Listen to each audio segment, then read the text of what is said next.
नाम करता पुराण निर्वैर अकाल मूरत अजूनी सैभं गुर प्रसाद। एक ओंकार सतनाम करता पुरख निरभौ निर्वैर अकाल मूरत अजूनी सैभं गुर प्रसाद। वाहिगुरु वाहिगुरु वाहिगुरु वाहिगुरु। वाहिगुरु जी का खालसा वाहिगुरु जी का खालसा वाहिगुरु जी की फतेह। आप जी का बहुत बहुत धन्यवाद जी। आप जी ने बहुत ही आनंदमय तरीके नाल अपनी जाप सेवा निभाई जी। तो अज दी कीर्तन सेवा है जी कुंवर अजीत सिंह जी ते रण फतेह सिंह जी 1366 1203। अपने आप को अनम्यूट कर लो जी। वाहेगुरु जी का खालसा वाहेगुरु जी की फतेह। वाहेगुरु जी साडी आवाज आ रही है जी? जी वाहेगुरु जी थोड़ी आवाज आ रही है जी। वाहेगुरु जी का खालसा वाहेगुरु जी की फतेह।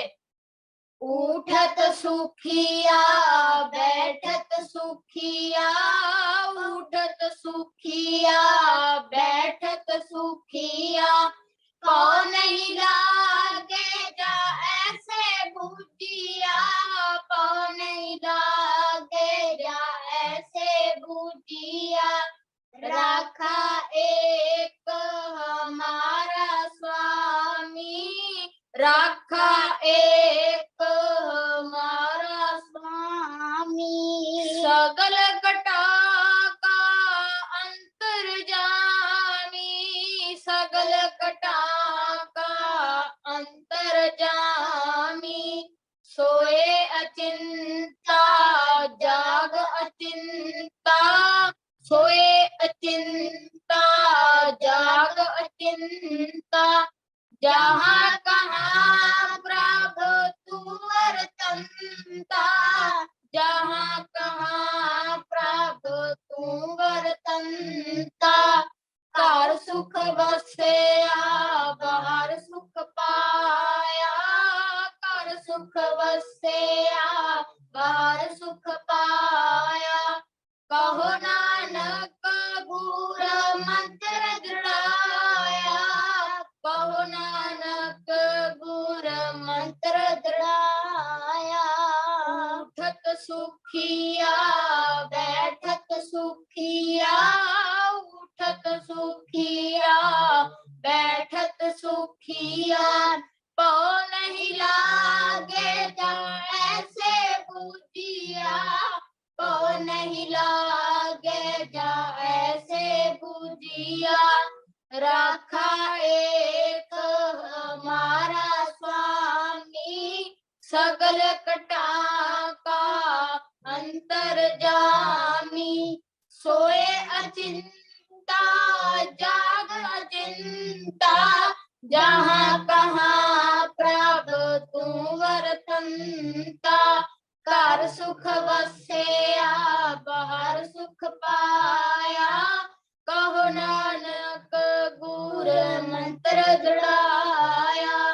घर सुख बसया बाहर सुख पाया कहो नानक गुर मंत्र दृढ़ाया।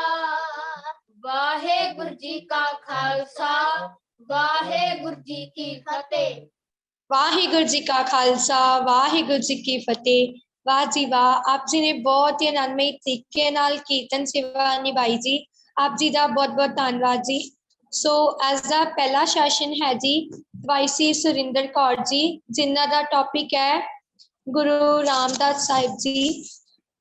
अगर वो जुड़ चुके ने तो अपना हैंड रेस कर लें जी। वाहिगुरु जी की फतेह। वाहिगुरु जी का खालसा वाहिगुरु जी की फतेह जी। हाँ जी बेटा जी आवाज आ रही है जी? हाँ जी जी आवाज आ रही है। हाँ जी एक बारी फिर तो जिन्ने भी इस कैंप दे विच जुड़ चुके आ सारियां ने प्यार दे नाल गज के अपने अपने थां ते बैठिया एक बारी फिर तो फतेह सांझ करनी जी। वाहिगुरु जी का खालसा वाहिगुरु जी की फतेह।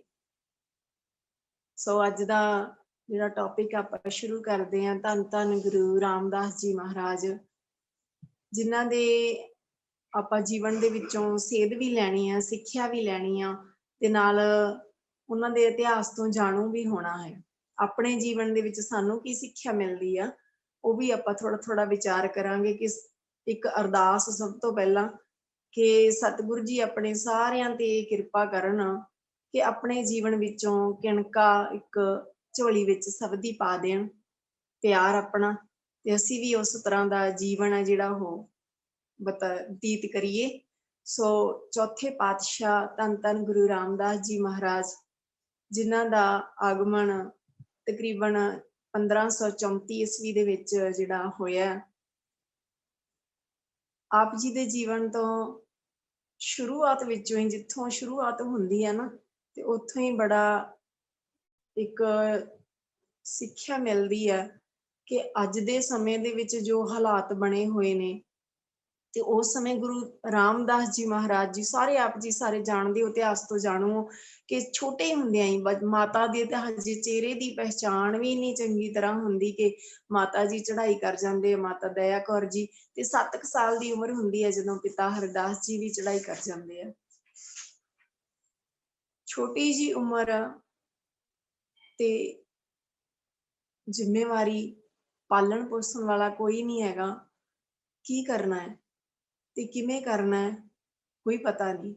ਜਿਹੜੀ ਉਮਰ ਦੇ ਵਿੱਚ ਬੱਚੇ ਸੁੱਤੇ ਨਹੀਂ ਉੱਠਦੇ, ਕਿ ਮਾਂ-ਬਾਪ ਉਠਾਉਂਦੇ ਆ ਨਾ, ਉਹਨਾਂ ਨੂੰ ਉਠਾਉਂਦੇ ਆ, ਪਹਿਲਾਂ ਉਹਨਾਂ ਦਾ ਪਿਆਰ ਕਰਕੇ ਉਠਾਉਂਦੇ ਆ, ਤੇ ਫਿਰ ਉਹਨਾਂ ਨੂੰ ਖਵਾਉਂਦੇ ਪਿਆਉਂਦੇ ਆ, ਫਿਰ ਉਹਨਾਂ ਨੂੰ ਕੁਛ ਲਾਉਂਦੇ ਆ ਕਾਰੇ।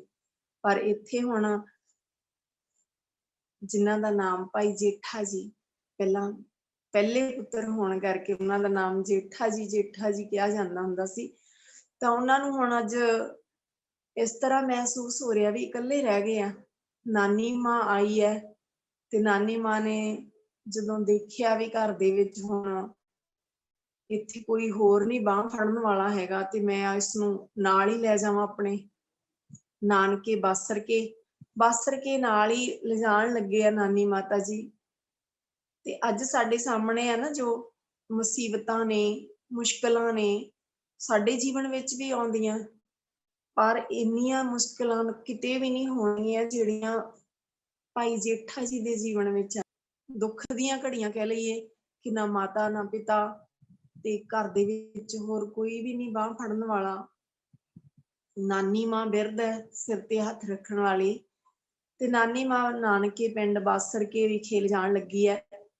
ਅੱਜ ਹੁਣ ਛੋਟੀ ਜੀ ਉਮਰ ਹੈ, ਤੇ ਸਾਰੇ ਉਹਦੇ ਘਰ ਵਿੱਚ ਖੜੀ ਬੰਨਣ ਲੱਗੀ ਆ, ਤੇ ਪੁੱਛਦੇ ਭਾਈ ਜੇਠਾ ਜੀ ਕਿ ਨਾਨੀ ਮਾਂ ਤੁਸੀਂ ਮੇਰੇ ਕੱਪੜੇ ਕਿਉਂ ਇਕੱਠੇ ਕਰ ਰਹੇ ਹੋ?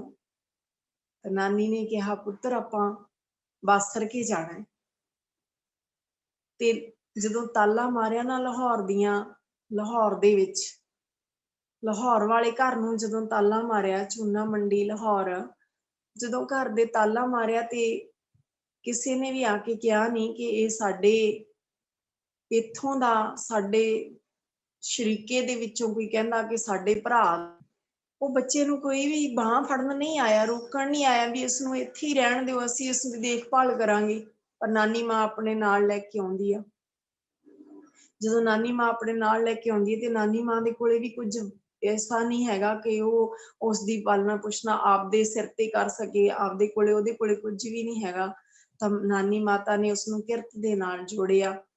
ਜਦੋਂ ਕਿਹੜੀ ਕਿਰਤ ਕਰਦੇ ਆ ਜੀ? ਛੋਟੀ ਜੀ ਉਮਰ ਹੈ, ਤੇ ਸਿਰ ਤੇ ਘੁੰਗਣੀਆਂ ਵਾਲਾ ਛਾਬਾ ਚੁੱਕਦੇ ਆ, ਘੁੰਗਣੀਆਂ ਨਾਨੀ ਮਾਤਾ ਬਣਾ ਕੇ ਦਿੰਦੇ ਆ, ਤੇ ਘੁੰਗਣੀਆਂ ਵੇਚਣ ਗਲੀ ਦੇ ਵਿੱਚ, ਸ਼ਹਿਰ ਦੇ ਵਿੱਚ ਨਿਕਲਦੇ ਆ।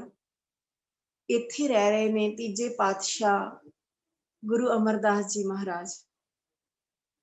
ਜਦੋਂ ਉਹਨਾਂ ਨੂੰ ਪਤਾ ਲੱਗਦਾ ਹਜੇ ਉਹ ਗੁਰੂ ਨਹੀਂ ਬਣੇ, ਨਾਨੀ ਮਾਂ ਘੁੰਗਣੀਆਂ ਬਣਾ ਕੇ ਦਿੰਦੇ ਆ, ਤੇ ਗੁਰੂ ਪਾਤਸ਼ਾਹ ਜੀ ਦੀ ਸ਼ੁਰੂਆਤ ਕਿੱਥੋਂ ਹੁੰਦੀ ਆ? ਗੁਰੂ ਜੀ ਆਪਣੀ ਬਾਣੀ ਦੇ ਵਿੱਚ ਇੱਕ ਸ਼ਬਦ ਫਰਮਾਨ ਕਰਦੇ, ਜੋ ਹਮਰੀ ਵਿਦ ਹੋਤੀ ਮੇਰੇ ਸਤਿਗੁਰਾ, ਸਾ ਵਿਦ ਤੁਮ ਹਰ ਜਾਨੋ ਆਪੇ, हम रुलते फिरते कोई बात ना पूछता, गुर सतगुर संग कीरे हम थापे। ਇਹ ਸ਼ਬਦ ਜਦੋਂ ਅਕਸਰ ਪੜ੍ਹਦੇ ਆ ਨਾ ਗੁਰਬਾਣੀ ਦੇ ਵਿੱਚੋਂ, ਤਾਂ ਉਦੋਂ ਸੱਚਮੁੱਚ ਉਦਾਂ ਉਹ ਅਵਸਥਾ ਯਾਦ ਆਉਂਦੀ ਹੈ ਕਿ ਗੁਰੂ ਪਾਤਸ਼ਾਹ ਜੀ ਗਲੀਆਂ ਦੇ ਵਿੱਚ ਘੁੰਗਣੀਆਂ ਵੇਚਦੇ ਸੀ, ਜਾਂ ਕੋਈ ਸੋਚ ਸਕਦਾ ਸੀ ਵੀ ਉਹ ਗੁਰੂ ਪਾਤਸ਼ਾਹ ਜੀ ਚੌਥੇ ਗੁਰੂ ਰਾਮਦਾਸ ਜੀ ਬਣਨਗੇ। ਤਾਂ ਉਸ ਸਮੇਂ ਘੁੰਗਣੀਆਂ ਵੇਚਦੇ ਆਪਣਾ ਇਸ ਤਰ੍ਹਾਂ ਦਾ ਗੁਜ਼ਾਰਾ ਨਾਨੀ ਮਾਂ ਦੇ ਨਾਲ ਕਰਨ ਲੱਗੇ। ਗੁਰੂ ਪਾਤਸ਼ਾਹ ਜੀ, ਤੀਜੇ ਪਾਤਸ਼ਾਹ ਗੁਰੂ ਅਮਰਦਾਸ ਜੀ ਆਏ ਘਰ ਦੇ ਵਿੱਚ, ਤੇ ਜਦੋਂ ਪਤਾ ਲੱਗਿਆ ਨਾ, ਤੇ ਉਹਨਾਂ ਨੇ ਉਸੇ ਸਮੇਂ ਉਸ ਜੇਠਾ ਜੀ ਦੇ ਸਿਰ ਤੇ ਹੱਥ ਰੱਖਿਆ ਤੇ ਕਿਹਾ ਕਿ ਕੋਈ ਗੱਲ ਨਹੀਂ ਪੁੱਤਰ, ਹੌਸਲਾ ਨਹੀਂ ਛੱਡਣਾ, ਬਾਣੀ ਦੇ ਨਾਲ ਜੁੜਨਾ, ਕਿਰਤ ਕਰਨੀ। ਤੇ ਉਸੇ ਸਮੇਂ ਤੋਂ ਆਪਣੇ ਨਾਲ ਰੱਖਣਾ ਸ਼ੁਰੂ ਕਰ ਦਿੱਤਾ ਸੀ ਉਹਨਾਂ ਨੇ, ਪਿਆਰ ਦੇਣਾ ਸ਼ੁਰੂ ਕਰ ਦਿੱਤਾ ਸੀ। ਤੇ ਜਦੋਂ ਗੋਇੰਦਵਾਲ ਸਾਹਿਬ ਪਹੁੰਚੇ ਗੁਰੂ ਅਮਰਦਾਸ ਸਾਹਿਬ ਜੀ, ਜਦੋਂ ਗੋਇੰਦਵਾਲ ਪਹੁੰਚੇ ਉਦੋਂ ਵੀ ਭਾਈ ਜੇਠਾ ਜੀ ਨੂੰ ਨਾਲ ਲੈ ਕੇ ਆਏ, ਨਾਲ ਲੈ ਕੇ ਤੁਰੇ ਸੀ ਉੱਥੋਂ। ਇੱਥੇ ਜਿੰਨੀ ਵੀ ਸੇਵਾ ਹੁੰਦੀ ਸੀ, ਸਾਰੀ ਸੇਵਾ ਭਾਈ ਜੇਠਾ ਜੀ ਕਰਦੇ ਰਹੇ ਆ।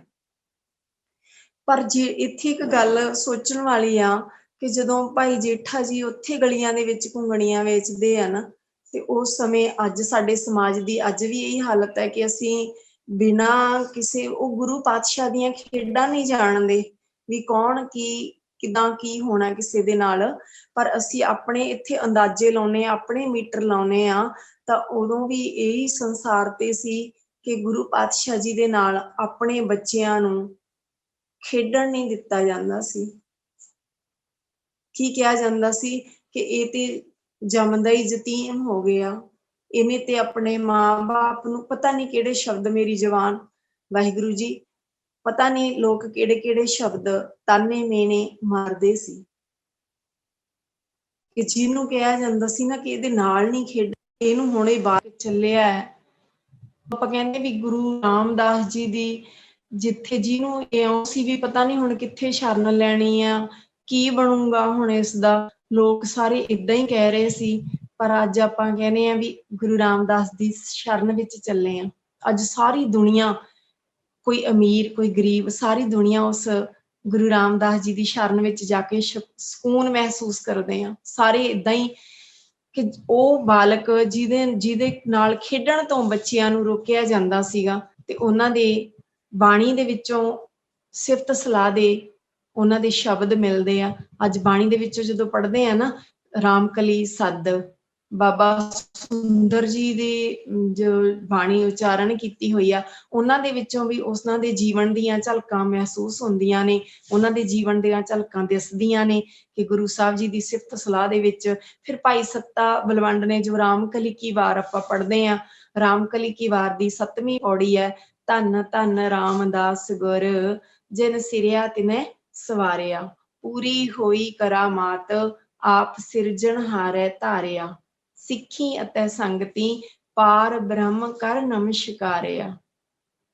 ਉਹ ਗੁਰੂ ਰਾਮਦਾਸ ਜੀ ਜਿਨ੍ਹਾਂ ਦੇ ਸਿਰ ਦੇ ਉੱਤੇ ਮਾਂ-ਬਾਪ ਦਾ ਪਿਆਰ ਨਹੀਂ, ਮਾਂ-ਬਾਪ ਦਾ ਸਾਇਆ ਨਹੀਂ ਰਿਹਾ, ਪਰ ਜਦੋਂ ਉਹਨਾਂ ਨੇ ਗੁਰੂ ਅਮਰਦਾਸ ਜੀ ਨੂੰ ਤੱਕਿਆ ਨਾ, ਅਮਰਦਾਸ ਜੀ ਨੂੰ ਤੱਕਿਆ ਤੇ ਗੁਰੂ ਨੂੰ ਦੇ ਦਰਸ਼ਨ ਕਰਕੇ, ਪ੍ਰਤੱਖ ਪਰਮਾਤਮਾ ਦੇ ਦਰਸ਼ਨ ਕਰਕੇ ਨਾ, ਕਿਉਂਕਿ ਆਪਣਾ ਆਪਾ ਸਮਰਪਣ ਕਰ ਦਿੱਤਾ ਸੀ, ਤੇ ਉਸ ਸਮੇਂ ਉਸਨੇ ਇਹ ਆਪਣੇ ਅੰਦਰ ਮਹਿਸੂਸ ਕੀਤਾ ਸੀ, ਅੱਜ ਤੈਨੂੰ ਮਾਂ-ਬਾਪ ਦਾ ਪਿਆਰ ਨਹੀਂ ਨਾ ਮਿਲਿਆ, ਤੇ ਇਹ ਜੋ ਉਹ ਸਾਹਮਣੇ ਬੈਠੇ ਆ ਨਾ ਤਖਤ ਤੇ, ਉਹ ਤੇਰੇ ਮਾਂ-ਬਾਪ ਦਾ ਵੀ ਪਿਆਰ ਪੂਰਾ ਕਰਨਗੇ।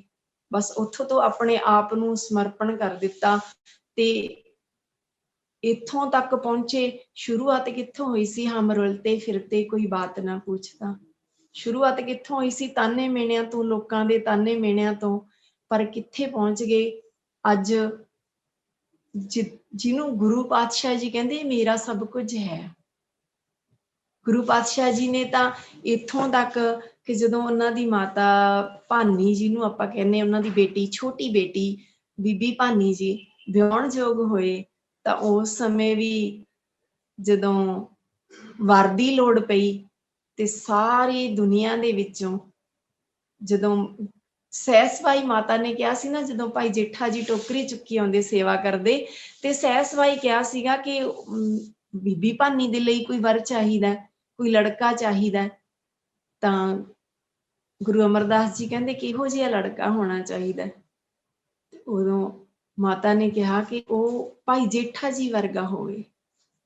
ਤੇ ਉਸੇ ਸਮੇਂ ਭਾਈ ਜੇਠਾ ਜੀ ਨੂੰ ਨਾ ਆਵਾਜ਼ ਮਾਰੀ ਗੁਰੂ ਪਾਤਸ਼ਾਹ ਜੀ ਨੇ, ਆਵਾਜ਼ ਮਾਰੀ ਤੇ ਕਿਹਾ, ਜਦੋਂ ਇਹ ਦੱਸਿਆ ਨਾ ਕਿ ਅਸੀਂ ਆਪਣੀ ਬੇਟੀ ਦਾ ਰਿਸ਼ਤਾ ਕਰਨਾ ਤੁਹਾਨੂੰ, ਤੇ ਮਨ ਦੇ ਵਿੱਚ ਹੰਕਾਰ ਨਹੀਂ ਆਇਆ।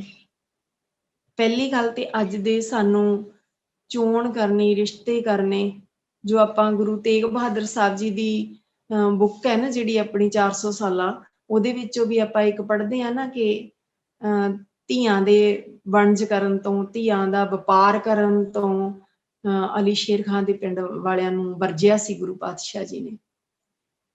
ਤੇ ਅੱਜ ਵੀ ਇਹੀ ਕੁਝ ਜਿਹਾ ਹੋ ਰਿਹਾ ਕਿ ਜਦੋਂ ਧੀ ਦਾ ਰਿਸ਼ਤਾ ਕਰਨਾ ਹੈ ਤਾਂ ਉਦੋਂ ਇਹੀ ਦੇਖਿਆ ਜਾਂਦਾ ਹੈਗਾ ਕਿ ਕਿਹੜੀ ਕੁਲ ਹੈ, ਕਿਹੜੀ ਉਹਨਾਂ ਦੇ ਕੋਲੇ ਕਿੰਨੀ ਜ਼ਮੀਨ ਹੈ, ਕਿੰਨੀ ਜਾਇਦਾਦ ਹੈ, ਕਿੰਨੀ ਪ੍ਰਾਪਰਟੀ ਹੈ, ਗੁਣ ਨਹੀਂ ਦੇਖੇ ਜਾਂਦੇ।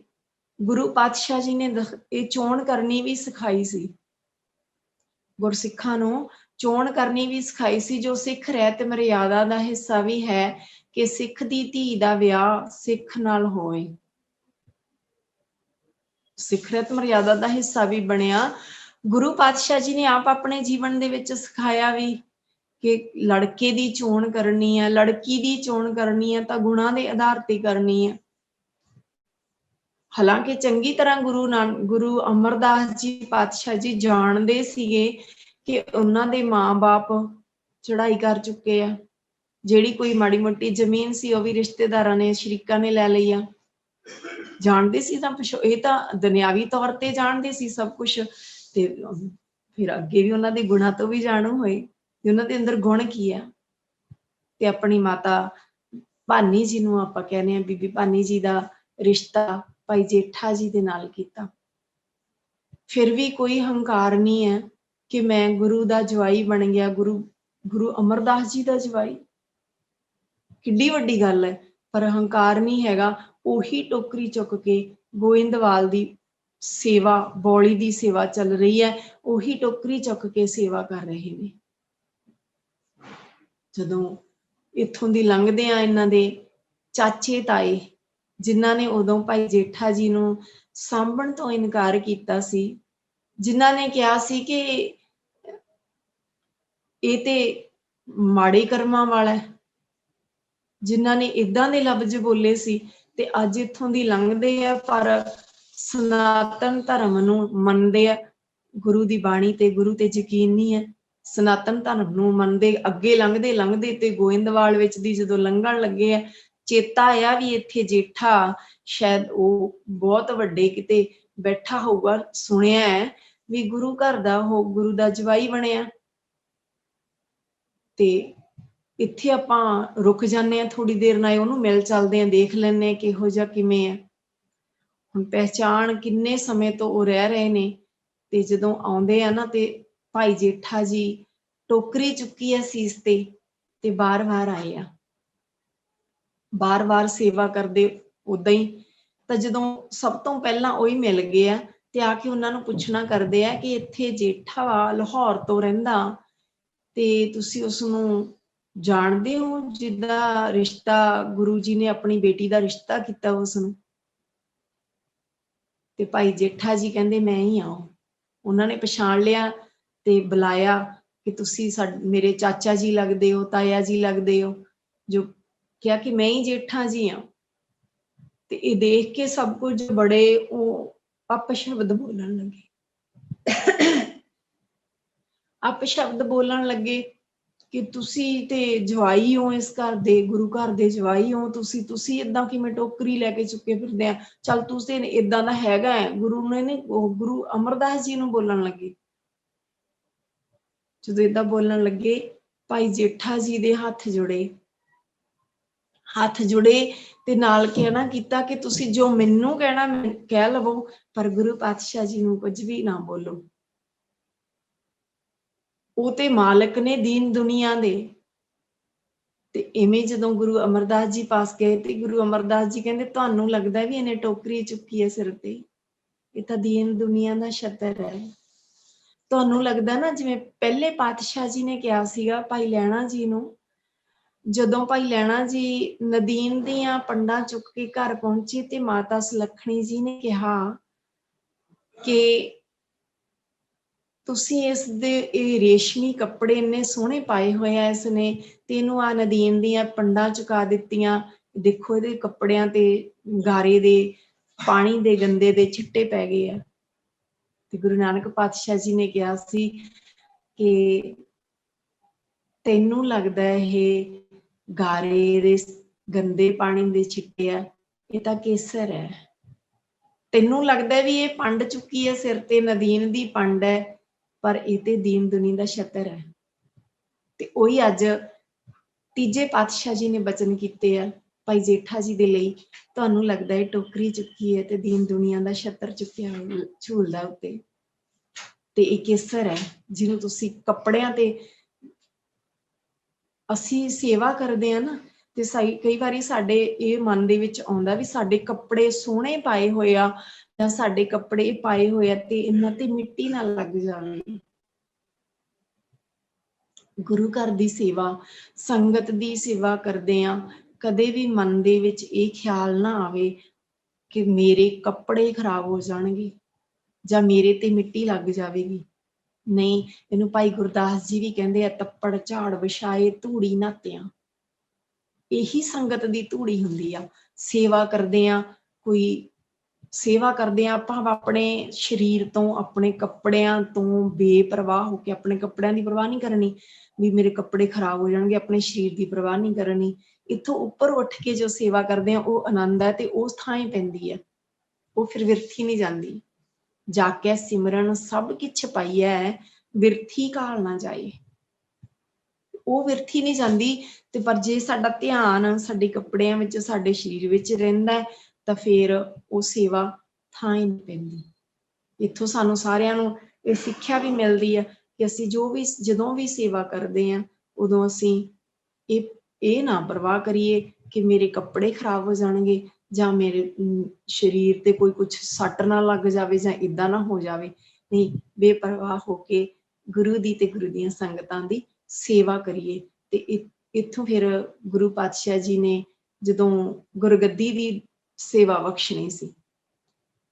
ਇੱਕ ਹੋਰ ਗੱਲ ਕਿ ਭੱਟ ਸਾਹਿਬਾਨਾਂ ਨੇ ਗੁਰੂ ਜੀ ਦੀ ਸਿਫਤ ਸਲਾਹ ਦੇ, ਆਪਾਂ ਭੱਟਾਂ ਦੇ ਸਵਈਏ ਪੜ੍ਹਦੇ ਆ ਨਾ, ਤਕਰੀਬਨ 123 ਸਵਈਏ ਨੇ ਜਿਹੜੇ ਗੁਰੂ ਸਾਹਿਬਾਨਾਂ ਦੀ ਉਸਤਤ ਦੇ ਵਿੱਚ ਉਚਾਰਨ ਕੀਤੇ ਨੇ ਭੱਟਾਂ ਨੇ, ਤੇ ਜਿਹਦੇ ਵਿੱਚੋਂ 63 ਸਵਈਏ ਪਹਿਲੇ ਪਾਤਸ਼ਾਹ, ਦੂਜੇ ਪਾਤਸ਼ਾਹ, ਤੀਜੇ ਪਾਤਸ਼ਾਹ, ਚੌਥੇ ਪਾਤਸ਼ਾਹ ਦੀ, ਪੰਜਵੇਂ ਪਾਤਸ਼ਾਹ ਦੀ ਉਸਤਤ ਦੇ ਵਿੱਚ ਕੀਤੇ ਨੇ 63 ਸਵਈਏ, ਤੇ 60 ਸਵਈਏ ਗੁਰੂ ਰਾਮਦਾਸ ਜੀ ਦੀ ਸਿਫਤ ਸਲਾਹ ਵਿੱਚ ਕੀਤੇ ਆ।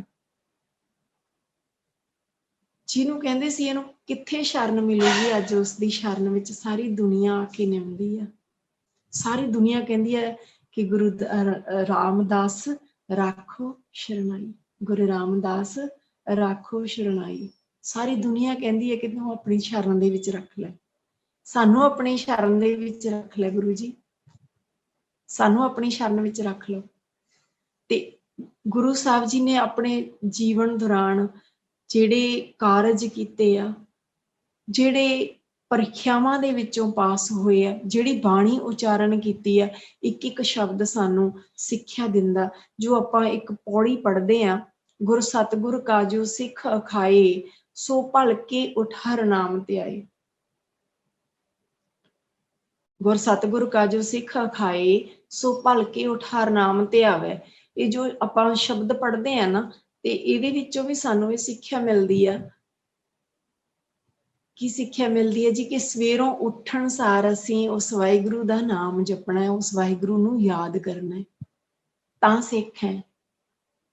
ਅੱਜ ਮਾਫ ਕਰਨਾ, ਬਹੁਤ ਬੱਚਿਆਂ ਤੋਂ, ਬੱਚਿਆਂ ਦੇ ਪੇਰੈਂਟਸ ਤੋਂ ਵੀ ਸੁਣੀਦਾ ਕਿ ਅੱਜ ਦਾ ਸਮਾਂ ਜਿਹੜਾ ਉਹ ਨੈਟਵਰਕ, ਮੋਬਾਈਲ ਫੋਨ, ਤੇ ਅੱਜ ਦੇ ਸਮੇਂ ਦੇ ਵਿੱਚ ਬੱਚਿਆਂ ਦੀਆਂ, ਮਾਂ-ਬਾਪ ਦੀਆਂ ਇਹ ਸ਼ਿਕਾਇਤਾਂ ਹੁੰਦੀਆਂ ਕਿ ਪਹਿਲਾਂ ਉੱਠਣ ਸਾਰ ਫੋਨ ਮੰਗਦੇ ਆ, ਪਹਿਲਾਂ ਫੋਨ ਦੇਖਦੇ ਆ ਫਿਰ ਉੱਠਦੇ ਆ।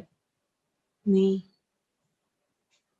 ਇੱਕ ਵਾਰੀ ਨਾ ਇੱਕ ਵਿਦਵਾਨ ਵੀਰ ਇੱਕ ਨਾ ਗੱਲ ਸੁਣਾ ਰਹੇ ਸੀ ਤੇ ਉਹ ਕਹਿੰਦੇ ਵੀ ਇੱਕ ਵਾਰੀ ਕੋਈ ਮਹਾਂਪੁਰਖ ਸਵੇਰੋਂ ਉੱਠੇ ਨਾਮ ਜਪਦੇ ਤੇ ਉਹਨਾਂ ਦੇ ਨਾਲ ਕਿਸੇ ਦੀ ਸੰਗਤ ਹੋਈ ਤੇ ਉਹਨੇ ਉੱਠਣ ਸਾਰ ਅਖਬਾਰ ਚੁੱਕਿਆ। ਬਹੁਤ ਪੁਰਾਣੀ ਗੱਲ ਹੈ, ਬਹੁਤ ਪਹਿਲਾਂ ਸਮੇਂ ਦੀ ਗੱਲ ਹੈ ਕਿ ਉਹਨੇ ਅਖਬਾਰ ਚੁੱਕਿਆ ਤੇ ਅਖਬਾਰ ਪੜ੍ਹਨ ਲੱਗੇ ਤਾਂ ਕਹਿੰਦੇ ਉਹਨਾਂ ਨੇ ਕਿਹਾ ਕਿ ਪੁਰਖਾ ਸਾਰਾ ਦਿਨ ਇਹੀ ਕੁਛ ਕਰਨਾ, ਸਾਰਾ ਦਿਨ ਇਹੀ ਜੰਜਾਲਾਂ ਦੇ ਵਿੱਚ ਹੀ ਪੈਣਾ ਗਾ, ਸਾਰਾ ਦਿਨ ਭਟਕਣਾ ਹੈ ਮਨ ਨੇ, ਪਰ ਜਦੋਂ ਉੱਠੇ ਆ ਤੇ ਹੁਣ ਤੇ ਇੱਕ ਵਾਰੀ ਗੁਰੂ ਨਾਲ ਜੁੜ ਜਾਈਏ ਨਾ, ਹੁਣ ਤੇ ਇੱਕ ਵਾਰੀ ਜੁੜੀਏ। ਜੇ ਹੁਣ ਇੱਕ ਵਾਰੀ ਜੁੜ ਜਾਾਂਗੇ ਤੇ ਸਾਰਾ ਦਿਨ ਜੁੜੇ ਰਵਾਂਗੇ, ਸਾਰਾ ਦਿਨ ਸਾਨੂੰ ਗੁਰੂ ਬਚਾਈ ਰੱਖੂਗਾ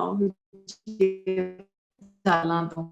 ਪਰ ਜੇ ਨਹੀਂ ਉਹਦਿਆਂ ਸਾਰ ਉਹ ਬਾਹਰਲੇ ਕੰਮਾਂ ਵਿੱਚ ਪੈ ਗਏ ਫਿਰ ਆਪਣਾ ਦਿਨ ਕਿਵੇਂ ਬਤੀਤ ਹੋਵੇਗਾ, ਫਿਰ ਤੇ ਸਾਰਾ ਦਿਨ ਮਨ ਭਟਕੇਗਾ।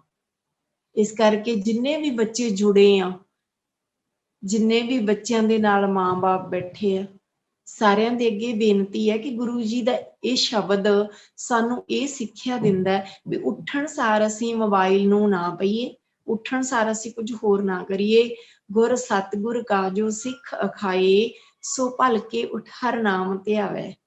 ਬਸ ਉੱਠਦਿਆਂ ਸਾਰ ਆਪਾਂ ਕੈਂਪ ਦੇ ਵਿੱਚ ਵੀ ਕਿੰਨੇ ਸਮੇਂ ਤੋਂ ਇਹ ਹਰ ਇੱਕ ਤੋਂ ਤਕਰੀਬਨ ਸੁਣਦੇ ਆਏ ਆ ਕਿ ਆਪਾਂ ਉੱਠਦੇ ਸਾਰ ਭਾਵੇਂ ਹਜੇ ਮੂੰਹ ਵੀ ਨਹੀਂ ਧੋਤਾ, ਭਾਵੇਂ ਹਜੇ ਕੁਰਲਾ ਵੀ ਨਹੀਂ ਕੀਤਾ, ਪਰ ਉੱਠਦਿਆਂ ਸਾਰ ਆਪਾਂ ਇੱਕ ਵਾਰੀ ਗੁਰੂ ਦੇ ਸ਼ੁਕਰਾਨੇ ਵਿੱਚ ਜ਼ਰੂਰ ਜੁੜੀਏ। ਭਾਵੇਂ ਆਪਾਂ 2 ਮਿੰਟ ਵਾਹਿਗੁਰੂ ਦਾ ਜਾਪ ਕਰੀਏ, ਪਰ ਜ਼ਰੂਰ ਕਰੀਏ। ਫਿਰ ਅਸੀਂ ਸਿੱਖ ਕਹਾ ਸਕਦੇ ਹਾਂ ਕਿ ਗੁਰੂ ਆਪੇ ਆਪਣੇ ਆਪ ਜਦੋਂ ਅਸੀਂ ਉੱਠਦਿਆਂ ਸਾਰ ਗੁਰੂ ਦਾ ਨਾਮ ਜਪਦੇ ਹਾਂ ਨਾ, ਉੱਠਦਿਆਂ ਸਾਰ ਸਾਡੇ ਮੂੰਹ ਦੇ ਵਿੱਚੋਂ ਵਾਹਿਗੁਰੂ ਨਿਕਲਦਾ ਤਾਂ ਫਿਰ ਸਾਡਾ ਨਿਤਨੇਮ ਵੀ ਵਧੀਆ ਹੁੰਦਾ। ਤੇ ਜੇ ਉੱਠਦੇ ਸਾਰ ਅਸੀਂ ਫੋਨ ਨੂੰ ਪੈਂਦੇ ਆ, ਫੋਨ ਦੇਖਦੇ ਹਾਂ, ਤਾਂ ਇਹ ਫਿਰ ਸਾਰਾ ਦਿਨ ਭਟਕਣਾ ਦੇ ਵਿੱਚ ਆ। ਭਾਵੇਂ ਅਸੀਂ ਨਿਤਨੇਮ ਵੀ ਕਰਦੇ ਹਾਂ, ਪਰ ਨਿਤਨੇਮ ਵੀ ਉਹੀ ਭੱਜ ਦੌੜ ਵਿੱਚ ਹੋਵੇਗਾ, ਉਹ ਵੀ ਟਿਕਾਣ ਨਾਲ ਨਹੀਂ ਹੋਵੇਗਾ। ਇਸ ਕਰਕੇ ਸਾਨੂੰ ਗੁਰੂ ਜੀ ਦੀ ਇਹ ਪੰਕਤੀ ਸਾਨੂੰ ਸਿਖਾਉਂਦੀ ਆ, ਕੀ ਸਿਖਾਉਂਦੀ ਆ ਕਿ ਉੱਠਣ ਸਾਰ ਅਸੀਂ ਨਿਤਨੇਮ ਕਰਨਾ ਹੈ। ਗੁਰੂ ਪਾਤਸ਼ਾਹ ਜੀ ਨੇ ਆਪਣੀ ਤੀਜੇ ਪਾਤਸ਼ਾਹ ਗੁਰੂ ਅਮਰਦਾਸ ਜੀ ਨੇ ਆਪਣੀ ਬੇਟੀ ਦਾ, ਬੀਬੀ ਭਾਨੀ ਜੀ ਦਾ ਵਿਆਹ ਕੀਤਾ ਤੇ ਗੁਰੂ ਅਮਰਦਾਸ ਜੀ ਨੂੰ ਚੁਣਿਆ। ਤੇ ਜਦੋਂ ਹੁਣ ਅੱਗੇ 2 ਬੇਟੀਆਂ ਨੇ ਗੁਰੂ ਪਾਤਸ਼ਾਹ ਜੀ ਦੇ, 2 ਜਵਾਈ ਨੇ, ਭਾਈ ਰਾਮਾ ਜੀ, ਭਾਈ ਜੇਠਾ ਜੀ। ਭਾਈ ਰਾਮਾ ਜੀ ਵੱਡੇ ਆ, ਭਾਈ ਜੇਠਾ ਜੀ ਛੋਟੇ ਨੇ ਰਿਸ਼ਤੇ ਮੁਤਾਬਕ, ਕਿ ਉਹ ਵੱਡੇ ਬੀਬੀ ਦਾਨੀ ਜੀ ਵੱਡੇ ਨੇ, ਬੀਬੀ ਭਾਨੀ ਜੀ ਛੋਟੇ ਨੇ। ਇਸ ਕਰਕੇ ਹੁਣ ਆਪਣੀ ਜੋਤ ਟਿਕਾਉਣੀ ਆ, ਚੌਥੇ ਪਾਤਸ਼ਾਹ ਬਣਾਉਣਾ ਵਾ। ਤੇ ਗੁਰੂ ਅਮਰਦਾਸ ਜੀ ਨੇ ਨਾ ਪ੍ਰੀਖਿਆ ਲਈ ਹੈ, ਜੋ ਪਹਿਲੇ ਗੁਰੂ ਸਾਹਿਬ ਜੀ ਲੈਂਦੇ ਆ ਰਹੇ ਆ। ਪਹਿਲਾਂ ਗੁਰੂ ਨਾਨਕ ਪਾਤਸ਼ਾਹ ਜੀ ਨੇ ਵੀ ਲਈ ਹੈ, ਆਪਣਾ ਕਟੋਰਾ ਸੁੱਟਿਆ ਸੀ ਚਿੱਕੜ ਦੇ ਵਿੱਚ, ਤੇ ਦੂਜੇ ਪਾਤਸ਼ਾਹ ਜੀ ਨੇ ਵੀ ਲਈ ਆ। ਤੀਜੇ ਪਾਤਸ਼ਾਹ ਜੀ ਹੁਣ ਅੱਜ ਪ੍ਰੀਖਿਆ ਲੈਣ ਲਈ ਤਕਰੀਬਨ 94 ਕੁ ਸਾਲ ਦੀ ਉਮਰ ਹੋ ਗਈ ਹੈ। ਤੀਜੇ ਪਾਤਸ਼ਾਹ ਗੁਰੂ ਅਮਰਦਾਸ ਜੀ 94 ਸਾਲ ਦੀ ਉਮਰ ਹੈ। ਤੇ ਕਹਿੰਦੇ ਹੱਥ ਵਿੱਚ ਨਾ ਉਹ ਸੋਟੀ ਰੱਖਦੇ ਸੀ ਖੁੰਡਾ, ਤੇ ਉਹ ਗੁਰੂ ਪਾਤਸ਼ਾਹ ਜੀ ਆਏ ਤੇ ਦੋਨਾਂ ਜਵਾਈਆਂ ਨੂੰ ਕਿਹਾ, ਭਾਈ ਰਾਮਾ ਜੀ ਨੂੰ ਤੇ ਭਾਈ ਜੇਠਾ ਜੀ ਨੂੰ ਕਿਹਾ ਕਿ ਤੁਸੀਂ ਇੱਕ ਥੜਾ ਬਣਾਉਣਾ ਹੈ। ਤੇ ਉਹ ਬਾਹਰਲੇ ਥੜੇ ਦੀ ਗੱਲ ਕੀਤੀ ਹੈ ਨਾ, ਵੀ ਥੜਾ ਬਣਾਉਣਾ ਹੈ ਤੁਸੀਂ, ਤੇ ਪਰ ਅੰਦਰਲੀ ਗੱਲ ਹੈ, ਭਾਵ ਅੰਦਰਲਾ ਹੈ। ਜਿੱਥੇ ਜੋਤ ਟਿਕਾਉਣੀ ਆ ਉਹ ਹਿਰਦੇ ਵਾਲਾ ਥੜਾ ਬਣਾਉਣਾ ਹੈ। ਹਿਰਦੇ ਵਾਲੇ ਥੜੇ ਦੇ ਵਿੱਚ ਰੰਚਕ ਮਾਤਰ ਵੀ ਹਉਮੈ, ਹੰਕਾਰ, ਦਵੈਸ, ਵਿਕਾਰ ਕੁਝ ਵੀ ਨਾ ਹੋਵੇ, ਉਹ ਥੜਾ ਬਣਾਉਣਾ ਹੈ। ਤੇ ਥੜਾ ਬਣਾਉਣ ਦੀ ਪਰਖ ਸ਼ੁਰੂ ਹੋ ਗਈ। ਹੁਣ ਪਤਾ ਨਹੀਂ ਹੈ ਕਿਸੇ ਨੂੰ ਵੀ ਪਰਖ ਹੈ, ਪਰ ਆਪਾਂ ਇਤਿਹਾਸ ਵਿੱਚ ਬਾਅਦ ਵਿੱਚ ਹੁਣ ਲਿਖਿਆ ਪੜ੍ਹਦੇ ਆ ਨਾ, ਇਤਿਹਾਸ ਪੜ੍ਹਦੇ ਆ ਤਾਂ ਪਤਾ ਲੱਗਦਾ ਹੈ। ਤਾਂ ਉਸ ਸਮੇਂ ਹੁਣ ਉਹਨਾਂ ਨੂੰ ਨਹੀਂ ਪਤਾ ਹੋਣਾ, ਭਾਈ ਰਾਮਾ ਜੀ ਨੂੰ ਨਹੀਂ ਪਤਾ ਹੋਣਾ ਵੀ ਇਹ ਕੀ ਕਾਰਨ ਹੈ, ਕਿਸੇ ਸੰਗਤ ਨੂੰ ਵੀ ਨਹੀਂ ਦੱਸਿਆ ਹੋਣਾ। ਗੁਰੂ ਪਾਤਸ਼ਾਹ ਜੀ ਦੇ ਚੋਜ ਹੈ, ਤਾਂ ਉਹਨਾਂ ਨੇ ਫਿਰ ਇਹ ਥੜਾ ਬਣਾਉਣ ਦੀ ਜਦੋਂ ਡਿਊਟੀ ਲਾਈ ਹੈ, ਤੇ ਦੋਨੋਂ ਜਣੇ ਥੜਾ ਬਣਾਉਂਦੇ ਆ। ਸ਼ਾਮ ਤੱਕ ਗੁਰੂ ਪਾਤਸ਼ਾਹ ਜੀ ਆਉਂਦੇ ਆ, ਤੀਜੇ ਪਾਤਸ਼ਾਹ, ਤੇ ਆ ਕੇ ਕਹਿੰਦੇ ਵੀ ਨਹੀਂ, ਇਹ ਉਸ ਤਰ੍ਹਾਂ ਨਹੀਂ ਬਣਿਆਗਾ, ਉਸ ਤਰ੍ਹਾਂ ਨਹੀਂ ਬਣਿਆ, ਇਸ ਨੂੰ ਢਾਹ ਦਿਓ, ਇਸ ਤਰ੍ਹਾਂ ਬਣਾਉਣਾ ਹੈ। ਢਾਇਆ ਜਾਂਦਾ ਹੈ, ਦੂਜੇ ਦਿਨ ਫਿਰ ਬਣਾਉਂਦੇ ਆ, ਫਿਰ ਇਦਾਂ ਹੀ ਹੁੰਦਾ ਹੈ। ਤੀਜੇ ਦਿਨ ਫਿਰ ਬਣਾਉਂਦੇ ਆ, ਫਿਰ ਤੀਜੇ ਦਿਨ ਵੀ ਇਦਾਂ ਹੀ ਹੁੰਦਾ ਹੈ। ਤੇ ਹੁਣ ਭਾਈ ਰਾਮਾ ਜੀ ਆਪਣੇ ਕਹੀ ਵਗੈਰਾ, ਬੱਠਲ ਕਹੀ ਜੋ ਵੀ ਹੁੰਦਾ ਸਮਾਨ ਰੱਖ ਕੇ ਤੇ ਕਹਿੰਦੇ ਬਸ ਮੈਥੋਂ ਨਹੀਂ ਹੁਣ ਬਣਨਾਗਾ ਥੜਾ। ਮੈਂ ਥੜਾ ਬਿਲਕੁਲ ਸਹੀ ਬਣਾਇਆ, ਪਰ ਤੁਹਾਨੂੰ ਪਸੰਦ ਨਹੀਂ ਆਉਂਦਾ। ਤੁਹਾਡੀ ਉਮਰ ਬਹੁਤ ਹੋ ਗਈ ਆ, ਹੁਣ ਮੈਥੋਂ ਤੁਹਾਡੇ ਵਰਗਾ ਥੜਾ ਨਹੀਂ ਬਣਨਾ, ਤੁਹਾਡੇ ਲਈ ਥੜਾ ਨਹੀਂ ਬਣਨਾ ਹੁਣ ਮੇਰੇ ਤੋਂ, ਜਵਾਬ ਦੇ ਦਿੱਤਾ। ਤੇ ਇੱਧਰ ਭਾਈ ਜੇਠਾ ਜੀ ਨੂੰ ਕਿਹਾ ਵੀ ਨਹੀਂ ਏਦਾਂ ਨਹੀਂ ਥੜਾ, ਹੋਰ ਬਣਾ, ਇਸ ਤਰ੍ਹਾਂ ਬਣਾ। ਤੇ ਭਾਈ ਜੇਠਾ ਜੀ ਨੇ ਵੀ ਬੱਠਲ ਕਹੀ ਰੱਖੀ ਹੈ ਤੇ ਹੱਥ ਜੋੜੇ ਹੈ ਤੇ ਅੱਖਾਂ ਦੇ ਵਿੱਚ ਨੀਰ ਆਇਆ। ਆਪਾਂ ਤੇ ਨੀਰ ਕਹਿੰਦੇ ਆ ਨਾ, ਕਿ ਅੱਖਾਂ ਦੇ ਵਿੱਚ ਨੀਰ ਆਇਆ, ਵਿਰਾਗ ਆਇਆ। ਪਰ ਗੁਰੂ ਪਾਤਸ਼ਾਹ ਜੀ ਆਪ ਕੀ ਕਹਿੰਦੇ, ਅੰਮ੍ਰਿਤ ਪੀਨੇ ਲੋਇਨਾ। ਨੀਰ ਆਇਆ ਤੇ ਕਹਿੰਦੇ ਪਾਤਸ਼ਾਹ 3 ਦਿਨ ਹੋ ਗਏ ਮੈਂ ਗਲਤੀਆਂ ਕਰਦਾ, ਤੁਸੀਂ ਮੈਨੂੰ ਫਿਰ ਮੌਕਾ ਦਿੰਦੇ ਆ। 3 ਦਿਨ ਹੋ ਗਏ ਮੈਂ ਗਲਤ ਬਣਾ ਦਿੰਦਾ, ਤੁਸੀਂ ਫਿਰ ਮੈਨੂੰ ਮੌਕਾ ਦਿੰਦੇ ਆ। ਪਾਤਸ਼ਾਹ ਤੁਸੀਂ ਮੇਰੇ ਸੀਸ ਤੇ ਕਿਰਪਾ ਕਰੋ ਕਿ ਮੈਂ ਤੁਹਾਡੀ ਪਸੰਦ ਦਾ ਥੜਾ ਬਣਾ ਸਕਾਂ। ਮੈਂ ਆਪਣੀ ਮਰਜ਼ੀ ਨਾਲ ਨਹੀਂ ਬਣਾ ਸਕਦਾ, ਤੁਸੀਂ ਕਿਰਪਾ ਕਰੋ। ਗੁਰੂ ਪਾਤਸ਼ਾਹ ਕਹਿੰਦੇ ਤੈਨੂੰ ਇਹ ਨਹੀਂ ਵੀ ਇਹ ਥੜਾ ਸਹੀ ਬਣਿਆ ਸੀ ਤੇ ਮੈਂ ਉਹੀ ਕਹਿ ਦਿੱਤਾ ਕਿ ਤੁਸੀਂ ਨਹੀਂ ਕਿਹਾ ਏਦਾਂ। ਕਹਿੰਦੇ ਗੁਰੂ ਪਾਤਸ਼ਾਹ ਨਹੀਂ, ਮੈਂ ਤਾਂ ਥੜੇ ਨੂੰ ਦੇਖਿਆ ਵੀ ਨਹੀਂ ਵੀ ਕਿੱਦਾਂ ਦਾ ਤੇ ਥੜਾ ਬਣਾਇਆ ਵੀ ਹੈ, ਤੇ ਤੁਸੀਂ ਜੇ ਤੁਹਾਡੀ ਪਸੰਦ ਦਾ ਥੜਾ ਨਹੀਂ ਬਣਿਆ ਤਾਂ ਮੇਰੇ ਵੀ ਕਿਸ ਕੰਮ ਹੈ। ਤੁਹਾਡੀ ਪਸੰਦ ਦਾ ਥੜਾ ਤੁਹਾਨੂੰ ਪਸੰਦ ਆਉਣਾ ਚਾਹੀਦਾ ਹੈ, ਤੇ ਤੁਹਾਡੀ ਪਸੰਦ ਦਾ ਥੜਾ ਤੁਹਾਨੂੰ ਪਤਾ ਵੀ ਕਿਵੇਂ ਬਣਨਾ ਹੈ, ਕਿਵੇਂ ਬਣਨਾ ਹੈ। ਜਿਵੇਂ ਤੁਹਾਡਾ ਹੁਕਮ ਹੋਇਆ ਥੜਾ ਢਾਉਣ ਦਾ, ਮੈਂ ਥੜਾ ਢਾਉਣ ਲੱਗ ਗਿਆ। ਜੇ ਤੁਹਾਡਾ ਹੁਕਮ ਹੋਇਆ ਥੜਾ ਬਣਾਉਣ ਦਾ ਤੇ ਬਣਾਉਣ ਲੱਗ ਗਿਆ। ਕਿਉਂਕਿ ਸਤਿਗੁਰੂ ਜੀ ਕਹਿੰਦੇ ਨਾ ਹੁਕਮ ਦੀ ਹੋਈ ਗੱਲ, ਹੁਕਮ ਮੰਨਣ ਦੀ ਹੋਈ ਗੱਲ ਕੀਤੀ ਹੈ ਜੀ। ਗੁਰੂ ਗ੍ਰੰਥ ਸਾਹਿਬ ਦੀ ਬਾਣੀ ਵਿੱਚ ਆਪਾਂ ਜਪਜੀ ਸਾਹਿਬ ਦੇ ਪਾਠ ਵਿੱਚ ਪੜ੍ਹਦੇ ਹਾਂ, ਮੰਨੇ ਦੀਆਂ ਪੌੜੀਆਂ ਪੜ੍ਹਦੇ ਹਾਂ ਨਾ, ਉਹਦੇ ਵਿੱਚ ਵੀ ਹੁਕਮ ਮੰਨੇ ਕੀ ਗਤ ਕਹੀ ਨਾ ਜਾਏ। ਹੁਕਮ ਮੰਨਿਆ ਹੋਵੇ ਪ੍ਰਵਾਨ ਤਾਂ ਖਸਮੇ ਕਾ ਮਹਿਲ ਪਾਏ ਸੀ। ਹੁਕਮ ਮੰਨਣ ਦੀ ਗੱਲ ਕੀਤੀ ਗਈ ਆ। ਕਿਵੇਂ ਮੰਨਣਾ? ਮਨ ਕਰਕੇ। ਜੇ ਕੋ ਮਨ ਜਾਣੇ ਮਨ ਕੋਏ। ਜੇ ਕੋਈ ਮਨ ਕਰਕੇ ਮੰਨ ਜਾਵੇ ਤੇ ਮਨ ਕਰਕੇ, ਹੁਣ ਮਨ ਕਰਕੇ ਮੰਨਣਾ, ਜਦੋਂ ਮੰਨਣ ਲੱਗੇ ਨਾ ਮਨ ਕਰਕੇ, ਮਨ ਫਿਰ ਆਪਣੀ ਮਰਜ਼ੀ ਛੱਡ ਦਿੰਦਾ। ਮਨ ਕਰਕੇ ਮੰਨਿਆ ਹੋਇਆ ਮਨ ਮਰਜ਼ੀ ਨਹੀਂ ਕਰਦਾ ਨਾ, ਫਿਰ ਮਰਜ਼ੀ ਗੁਰੂ ਦੀ ਹੈ। ਗੁਰੂ ਜੀ ਤੁਹਾਡੀ ਮਰਜ਼ੀ ਦਾ ਬਣਾਉਣਾ ਤੇ ਤੁਹਾਨੂੰ ਹੀ ਪਤਾ ਹੈ, ਤੁਸੀਂ ਕਿਰਪਾ ਕਰੋ ਮੈਂ ਤੁਹਾਡੀ ਮਰਜ਼ੀ ਦਾ ਬਣਾ ਦੇਵਾਂ। ਨਹੀਂ ਮੈਂ ਤੇ ਬਣਾ ਨਹੀਂ ਸਕਦਾ, ਮੈਨੂੰ ਤਾਂ 3 ਦਿਨ ਹੋ ਗਏ ਗਲਤੀਆਂ ਕਰਦੇ ਨੂੰ। ਪਾਤਸ਼ਾਹ ਤੁਸੀਂ ਕਿੰਨੇ ਦਿਆਲੂ ਆ, ਮੈਨੂੰ ਮਾਫ਼ ਕਰਦਿਆਂ ਨੂੰ 3 ਦਿਨ ਹੋ ਗਏ, ਤੁਹਾਨੂੰ ਤੁਸੀਂ ਮਾਫ਼ ਕਰ ਦਿੰਦੇ, ਮੈਨੂੰ ਗਲਤੀ ਕਰਦੇ ਨੂੰ 3 ਦਿਨ ਹੋ ਗਏ, ਤੁਸੀਂ ਮਾਫ਼ ਕਰੀ ਜਾਂਦੇ ਆ। ਜਦੋਂ ਇੰਨੇ ਬਚਨ ਕਹੇ ਆ ਤੇ ਗੁਰੂ ਪਾਤਸ਼ਾਹ ਜੀ ਕਹਿੰਦੇ ਠੀਕ ਹੈ। ਹੁਣ ਗੁਰਸਿੱਖਾਂ ਨੂੰ ਹੁਕਮ ਕੀਤਾ ਕਿ ਜਾਓ ਭਾਈ ਜੇਠਾ ਜੀ ਨੂੰ ਨਾ ਨਹਾ ਕੇ ਤੇ ਸੋਹਣੇ ਵਸਤਰ ਪਵਾ ਕੇ ਲੈ ਕੇ ਆਓ। ਸੋਹਣੇ ਵਸਤਰ ਪਵਾ ਕੇ ਲੈ ਕੇ ਆਉਂਦੇ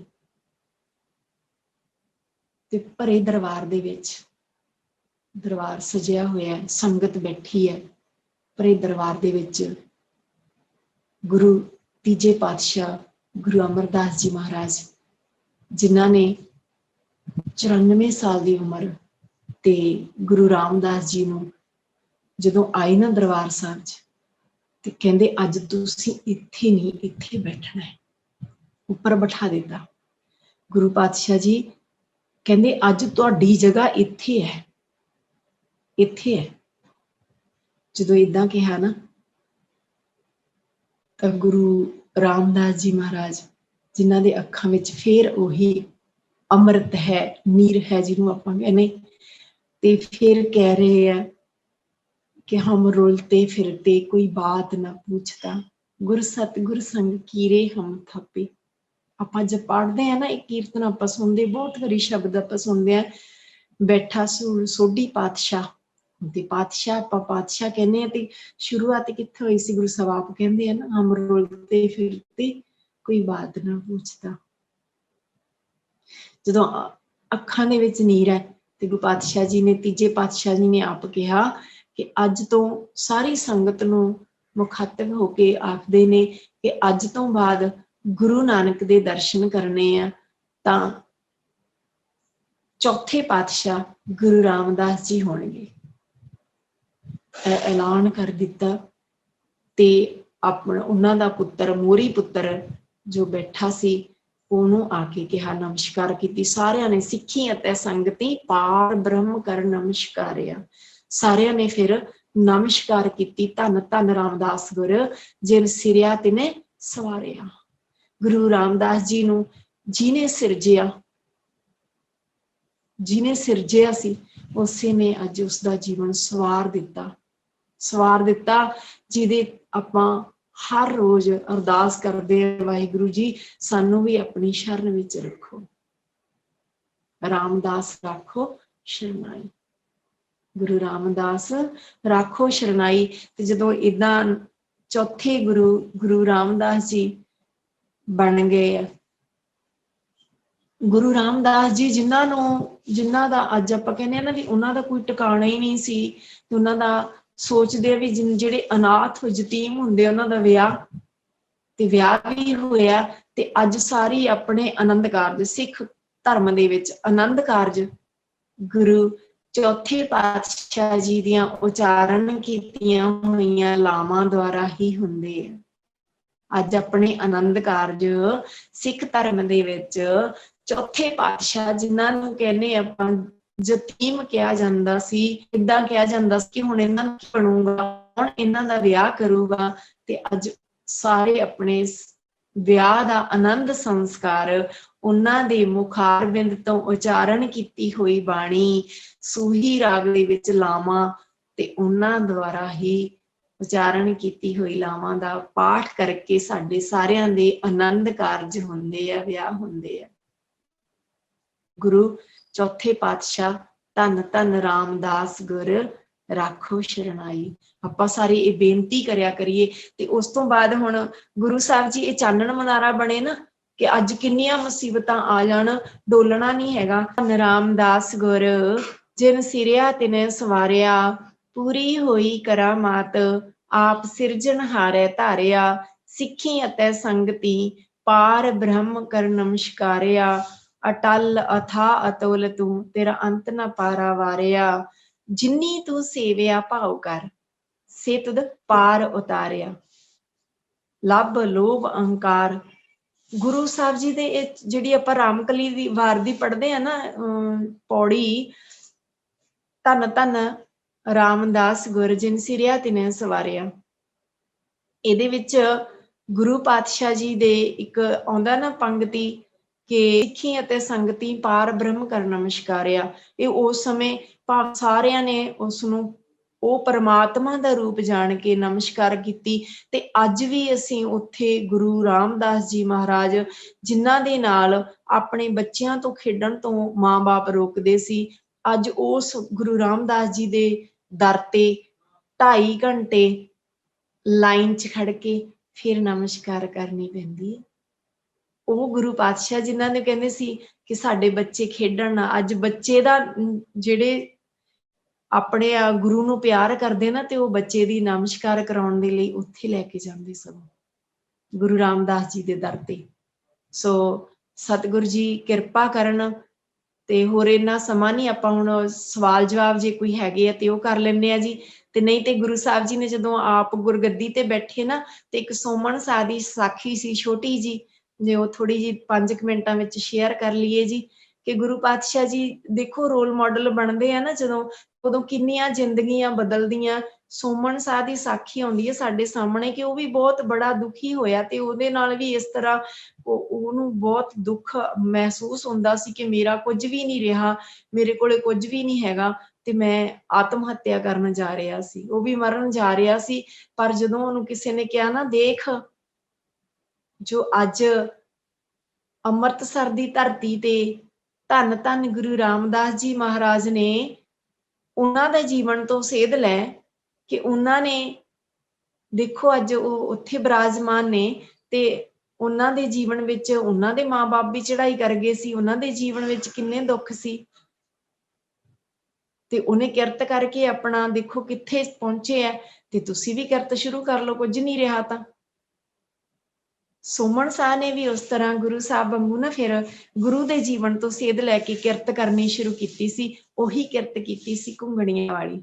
ਕਿਰਤ ਕਰਦੇ ਆ ਤੇ ਇੱਕ ਦਿਨ ਹੁਣ ਗੁਰੂ ਪਾਤਸ਼ਾਹ ਜੀ ਉਹਦੇ ਵੱਲ ਹਰ ਦੇਖਦੇ ਆ ਨਾ ਵੀ ਛੋਟੀ ਜੀ, ਉਹ ਵੀ ਛੋਟੀ ਉਮਰ ਦੇ, ਤੇ ਉਹਨਾਂ ਨੂੰ ਲੱਗਦਾ ਵੀ ਇਹ ਵੀ ਕਿਰਤ ਕਰਨ ਲੱਗੇ ਆ।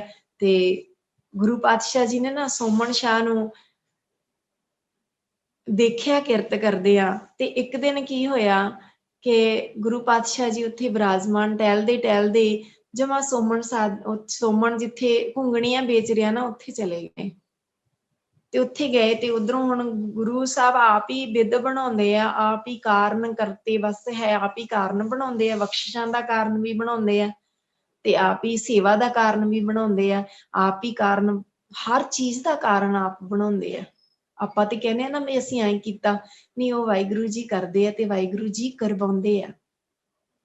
ਗੁਰੂ ਪਾਤਸ਼ਾਹ ਜੀ ਆਪ ਹੀ ਸੁਮਨ ਸਾਹ ਦੇ ਕੋਲੇ ਜਦੋਂ ਜਾਂਦੇ ਆ ਨਾ ਤੇ ਜਿੱਥੇ ਉਹ ਘੁੰਗਣੀਆਂ ਵੇਚਦਾ ਤੇ ਉਧਰੋਂ ਸ਼ਾਮ ਦਾ ਵੇਲਾ ਹੁੰਦਾ ਤੇ ਉਹ ਘੁੰਗਣੀਆਂ ਵੇਚ ਰਿਹਾ ਤੇ ਉਧਰੋਂ ਜਿਹੜੇ ਕਿਰਤ ਕਰਨ ਵਾਲੇ ਮਜ਼ਦੂਰ ਮਿਸਤਰੀ ਉੱਥੇ ਕਿਰਤ ਕਰਦੇ ਨੇ ਤੇ ਉਹ ਆ ਜਾਂਦੇ ਆ ਕੋਲੇ, ਬਿਲਕੁਲ ਉਹਨਾਂ ਦੇ ਕੋਲੇ ਆ ਕੇ ਕਹਿੰਦੇ ਆ ਪਾਤਸ਼ਾਹ ਅੱਜ ਸਾਨੂੰ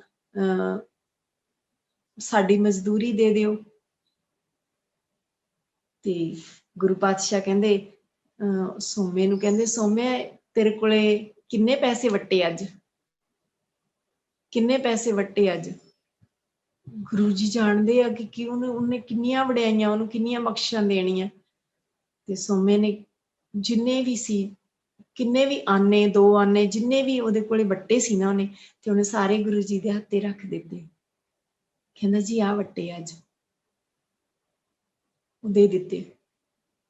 ਦੂਸਰੇ ਦਿਨ ਫਿਰ ਏਦਾਂ ਹੋਇਆ, ਦੂਸਰੇ ਦਿਨ ਫਿਰ ਜੋ ਉਹਨੇ ਵੱਟੇ ਸੀ ਉਹ ਸਾਰੇ ਮਜ਼ਦੂਰੀ ਦੇ ਦਿੱਤੀ, ਮਿਸਤਰੀਆਂ ਨੂੰ, ਕਾਮਿਆਂ ਨੂੰ। ਤੀਸਰੇ ਦਿਨ ਫਿਰ ਗੁਰੂ ਪਾਤਸ਼ਾਹ ਕਹਿੰਦੇ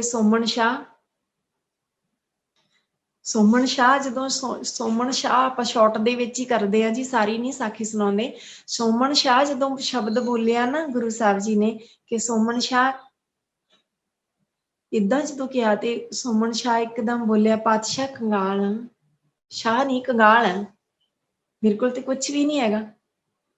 ਮੈਂ ਤੇ ਉਹ ਤੇ ਅੱਖਾਂ ਭਰ ਕੇ ਆਪਣੀ ਸਟੋਰੀ ਯਾਦ ਕਰਕੇ ਰੋਣ ਲੱਗਿਆ ਤੇ ਕਹਿਣ ਲੱਗਿਆ ਵੀ ਮੈਂ ਤੇ ਮੈਂ ਸ਼ਾਹ ਕਿੱਥੇ ਪਾਤਸ਼ਾਹ, ਮੈਂ ਨਹੀਂ ਸ਼ਾਹ, ਮੈਂ ਤਾਂ ਕੰਗਾਲ ਆ।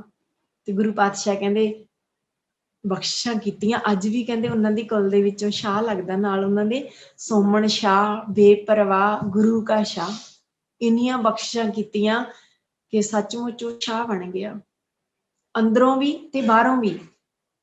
ਅੰਦਰੋਂ ਦਾ ਭਾਵ ਇੰਨੀ ਨਿਮਰਤਾ ਦੇ ਵਿੱਚ ਰਹਿ ਕੇ ਉੱਥੇ ਸੇਵਾ ਕੀਤੀ ਉਸਨੇ। ਉਸਦਾ ਜੀਵਨ ਅੱਗੇ ਫਿਰ ਵਿੱਚ ਬਾਚਾਂਗੇ ਕਿਸੇ ਦਿਨ ਕਿ ਸੋਮਨ ਸ਼ਾਹ ਬਾਹਰੋਂ ਵੀ ਮਾਲੋ ਮਾਲ ਹੋਇਆ ਤੇ ਅੰਦਰੋਂ ਵੀ ਮਾਲੋ ਮਾਲ ਹੋਇਆ। ਭਾਵ ਅੰਦਰ ਵੀ ਇੰਨੀਆਂ ਗੁਰੂ ਸਾਹਿਬ ਨੇ ਬਖਸ਼ਿਸ਼ਾਂ ਕੀਤੀਆਂ, ਟਕਾ ਆ ਗਿਆ, ਸਕੂਨ ਆ ਗਿਆ, ਜੁੜ ਗਿਆ। ਸੋ ਇੰਨੀਆਂ ਬੇਨਤੀਆਂ ਪ੍ਰਵਾਨ ਕਰਨੀਆਂ ਜੀ, ਭੁੱਲਾਂ ਚੁੱਕਾਂ ਦੀ ਖਿਮਾ। ਸਾਰਿਆਂ ਦਾ ਬਹੁਤ ਬਹੁਤ ਧੰਨਵਾਦ। ਵਾਹਿਗੁਰੂ ਜੀ ਕਾ ਖਾਲਸਾ, ਵਾਹਿਗੁਰੂ ਜੀ ਕੀ ਫਤਿਹ। ਵਾਹਿਗੁਰੂ ਜੀ ਕਾ ਖਾਲਸਾ, ਵਾਹਿਗੁਰੂ ਜੀ ਕੀ ਫਤਿਹ। ਆਪ ਦਾ ਬਹੁਤ ਬਹੁਤ ਧੰਨਵਾਦ ਜੀ, ਆਪ ਜੀ ਨੇ ਬਹੁਤ ਹੀ ਵਧੀਆ ਸੈਸ਼ਨ ਲਿਆ। ਸ਼੍ਰੀ ਗੁਰੂ ਰਾਮਦਾਸ ਜੀ ਦੇ ਜੀਵਨ ਇਤਿਹਾਸ ਦੇ ਵਿੱਚੋਂ ਜੋ ਆਪ ਜੀ ਨੇ ਗੱਲਾਂ ਦੱਸੀਆਂ, ਬਹੁਤ ਹੀ ਕੁਝ ਸਿੱਖਣ ਨੂੰ ਮਿਲਦਾ ਜਿਸਨੇ ਸਿੱਖਣਾ ਹੋਵੇ, ਹਨਾ, ਕਿ ਆਪਾਂ ਕਿੱਦਾਂ ਹਨਾ ਨਿਮਰਤਾ ਨਾਲ ਜੀਵਨ ਆਪਾਂ ਨੂੰ ਬਤੀਤ ਕਰਨਾ ਚਾਹੀਦਾ। ਸਭ ਤੋਂ ਮੇਨ ਗੱਲ ਮੇਰੇ ਅਕੋਰਡਿੰਗ ਹਨਾ, ਜਿੰਨਾ ਮੈਂ ਹੁਣ ਤੱਕ ਪੜ੍ਹਿਆ ਵਾ, ਸ਼੍ਰੀ ਗੁਰੂ ਰਾਮਦਾਸ ਜੀ ਸਭ ਤੋਂ ਨਿਮਰਤਾ ਵਾਲੇ ਗੁਰੂ ਜੀ ਮੰਨੇ ਜਾਂਦੇ ਨੇ। 10 ਗੁਰੂਆਂ ਦੇ ਵਿੱਚੋਂ ਸਭ ਤੋਂ ਜ਼ਿਆਦਾ ਨਿਮਰਤਾ ਉਹਨਾਂ ਦੇ ਵਿੱਚ ਸੀਗੀ। ਸੋ ਆਪਾਂ ਨੂੰ ਆਪਣੇ ਖੁਦ ਦੇ ਵਿੱਚ ਕੀ ਨਿਮਰਤਾ ਲੈ ਕੇ ਆਉਣੀ ਚਾਹੀਦੀ ਹੈ, ਹਨਾ, ਜਿਸ ਦੇ ਅਕੋਰਡਿੰਗ ਜੋ ਅੱਗੇ ਵਾਲਾ ਪਰਸਨ ਹੁੰਦਾ ਹਨਾ, ਉਸਦੇ ਕਲਬ ਕੀ ਹੈ ਆਪਣਾ ਬਹੁਤ ਜ਼ਿਆਦਾ ਪ੍ਰਭਾਵ ਪੈਂਦਾ। ਸੋ ਹੁਣ ਆਪਾਂ ਕੁਐਸਚਨਸ ਲੈ ਲਈਏ ਜੀ। 13503 ਮੋਗਾ, ਆਪਣੇ ਆਪ ਨੂੰ ਅਨਮਿਊਟ ਕਰੋ ਜੀ। ਵਾਹਿਗੁਰੂ ਜੀ ਕਾ ਖਾਲਸਾ ਵਾਹਿਗੁਰੂ ਜੀ ਕੀ ਫਤਿਹ ਜੀ। ਵਾਹਿਗੁਰੂ ਜੀ ਕਾ ਖਾਲਸਾ ਵਾਹਿਗੁਰੂ ਜੀ ਕੀ ਫਤਿਹ ਜੀ। ਵਾਹਿਗੁਰੂ ਜੀ, ਮੇਰਾ ਕੁਐਸਚਨ ਹੋਇਆਗਾ ਕਿ ਜੋ ਮੈਮ ਨੇ ਵਰਡ ਬੋਲਿਆ ਸੀ ਦੀਨ ਦੁਨੀਆ ਦਾ ਛਤਰ, ਇਸ ਦਾ ਮੀਨਿੰਗ ਦੱਸ ਦਿਓ ਜੀ। ਦੀਨ ਦੁਨੀਆ ਦਾ ਛਤਰ ਜੀ, ਦੀਨ ਦੁਨੀਆ ਦਾ ਛਤਰ ਇਹ ਹੈ ਵਡਿਆਈ। ਦੀਨ ਦੁਨੀਆ ਦਾ ਛਤਰ ਜਿਵੇਂ ਆਪਾਂ ਕਹਿੰਦੇ ਆ ਵੀ ਚਬਰ ਛਤਰ ਤਖਤ ਦੇ ਮਾਲਕ ਗੁਰੂ ਗ੍ਰੰਥ ਸਾਹਿਬ ਜੀ। ਗੁਰਲੀਨ ਕੌਰ ਜੀ 14087, ਆਪਣੇ ਆਪ ਨੂੰ ਅਨਮਿਊਟ ਕਰ ਲਓ ਜੀ। ਵਾਹਿਗੁਰੂ ਜੀ ਕਾ ਖਾਲਸਾ ਵਾਹਿਗੁਰੂ ਜੀ ਕੀ ਫਤਿਹ। ਆਵਾਜ਼ ਆ ਰਹੀ ਹੈ ਜੀ? ਵਾਹਿਗੁਰੂ ਜੀ ਆਵਾਜ਼ ਆ ਰਹੀ ਹੈ ਜੀ। ਵਾਹਿਗੁਰੂ ਜੀ, ਮੇਰਾ ਕੁਐਸਚਨ ਸੀ ਕਿ ਸ਼੍ਰੀ ਗੁਰੂ ਰਾਮਦਾਸ ਜੀ ਕਿੰਨੇ ਭੈਣ ਭਰਾ ਸੀ? ਗੁਰੂ ਰਾਮਦਾਸ ਜੀ ਨੇ ਇਤਿਹਾਸ ਦੇ ਵਿੱਚ ਬਿਠਾਉਣ ਦਾ 3 ਭੈਣ ਭਰਾ ਸੀ, 1 ਭੈਣ ਸੀ, 1 ਭਰਾ ਸੀ ਹੋਰ। ਠੀਕ ਹੈ ਜੀ। ਹਾਂਜੀ।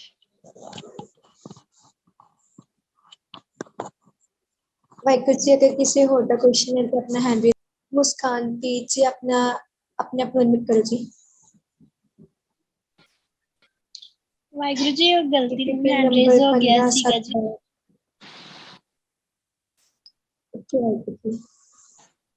EPP ਨੰਬਰ 1568, ਆਪਣੇ ਆਪ ਨੂੰ ਅਨਮਿਊਟ ਕਰੋ ਜੀ। ਵਾਹਿਗੁਰੂ ਜੀ ਕਾ ਖਾਲਸਾ ਵਾਹਿਗੁਰੂ ਜੀ ਕੀ ਫਤਿਹ ਜੀ। ਖਾਲਸਾ ਜੀ ਫਤਿਹ ਜੀ। ਵਾਹਿਗੁਰੂ ਜੀ, ਅੱਜ ਦੇ ਸੈਸ਼ਨ ਵਿੱਚੋਂ ਇਹ ਆਪਾਂ ਨੂੰ ਸਿੱਖਿਆ ਮਿਲਦੀ ਹੈ ਕਿ ਜਿੱਦਾਂ ਭਾਈ ਜੇਠਾ ਜੀ ਨੇ ਗੁਰੂ ਅਮਰਦਾਸ ਜੀ ਨੂੰ ਕਿਹਾ ਸੀ ਕਿ ਜਿੱਦਾਂ ਤੁਸੀਂ ਕਹੋਗੇ ਥੜਾ ਓਦਾਂ ਦਾ ਹੀ ਬਣਾਇਆ ਜਾਵੇਗਾ, ਕਿ ਜਿਵੇਂ ਤੁਸੀਂ ਕਹੋਗੇ ਉਵੇਂ ਹੀ ਬਣ ਜਾਵੇਗਾ। ਇਸੇ ਤਰ੍ਹਾਂ ਹੀ ਆਪਾਂ ਵੀ ਆਪਣਾ ਆਪ ਗੁਰੂ ਜੀ ਨੂੰ ਸੌਂਪ ਦਈਏ ਕਿ ਜਿੱਦਾਂ ਤੁਸੀਂ ਕਹੋਗੇ ਕਿ ਤੁਸੀਂ ਮੈਨੂੰ ਆਪ ਬਣਾਓ, ਜਿੱਦਾਂ ਦਾ ਬਣਾਉਣਾ ਚਾਹੁੰਦੇ ਹੋ, ਕਿ ਜੋ ਤੁਸੀਂ ਹੁਕਮ ਕਰੋਗੇ ਅਸੀਂ ਉਹੀ ਮੰਨਾਂਗੇ। ਵਾਹਿਗੁਰੂ ਜੀ ਕਾ ਖਾਲਸਾ ਵਾਹਿਗੁਰੂ ਜੀ ਕੀ ਫਤਿਹ ਜੀ। ਫਤਿਹ ਜੀ। ਸੋ ਨੈਕਸਟ ਹੈਂਡ ਰੇਜ਼ ਹੈ ਜੀ ਪਰਮਿੰਦਰ ਸਿੰਘ ਜੀ। ਹਾਂਜੀ, ਵਾਹਿਗੁਰੂ ਜੀ। ਵਾਹਿਗੁਰੂ ਜੀ, ਗੁਰੂ ਰਾਮਦਾਸ ਜੀ ਦਾ ਜਨਮ ਕਦੋਂ ਹੋਇਆ ਸੀ ਜੀ? 1534 ਵਿੱਚ ਬੇਟਾ ਲਾਹੌਰ। ਠੀਕ ਹੈ ਵਾਹਿਗੁਰੂ ਜੀ। ਵਾਹਿਗੁਰੂ ਜੀ। ਮੇਰੇ ਖਾਲਸਾ ਜੀ ਫਤਿਹ ਜੀ। ਸੋ ਵਾਹਿਗੁਰੂ ਜੀ, ਅਗਰ ਕਿਸੇ ਹੋਰ ਦਾ ਕੋਈ ਕੁਐਸਚਨ ਹੈ ਤੇ ਆਪਣਾ ਹੈਂਡ ਰੇਜ਼ ਕਰ ਲੈ ਜੀ। ਔਰ ਜੀ ਆਪਣੇ ਆਪ ਨੂੰ ਅਨਮਿਊਟ ਕਰੋ ਜੀ।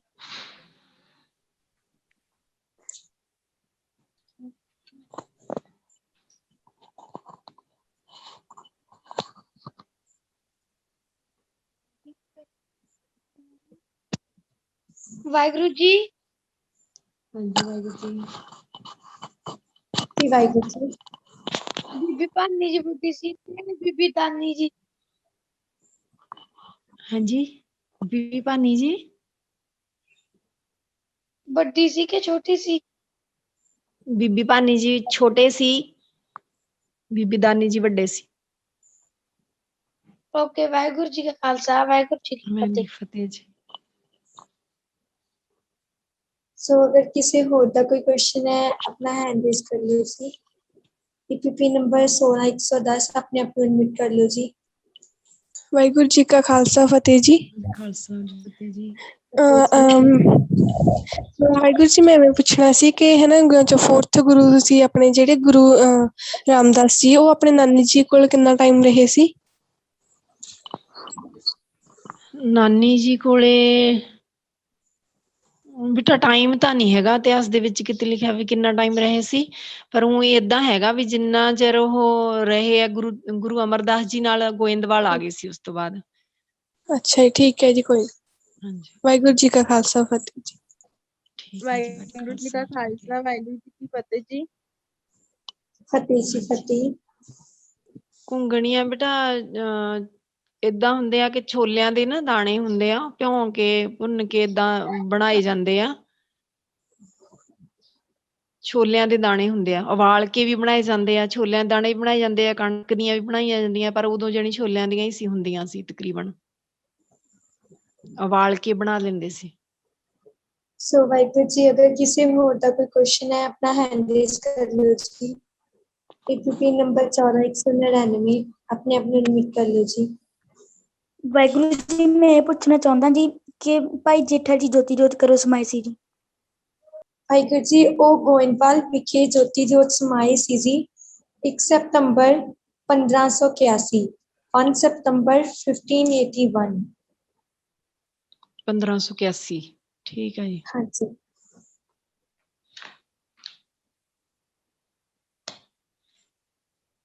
अगर किसी और का कोई क्वेश्चन है तो अपना हैंड रेज कर लो और जी अपने आप को अनम्यूट करो जी।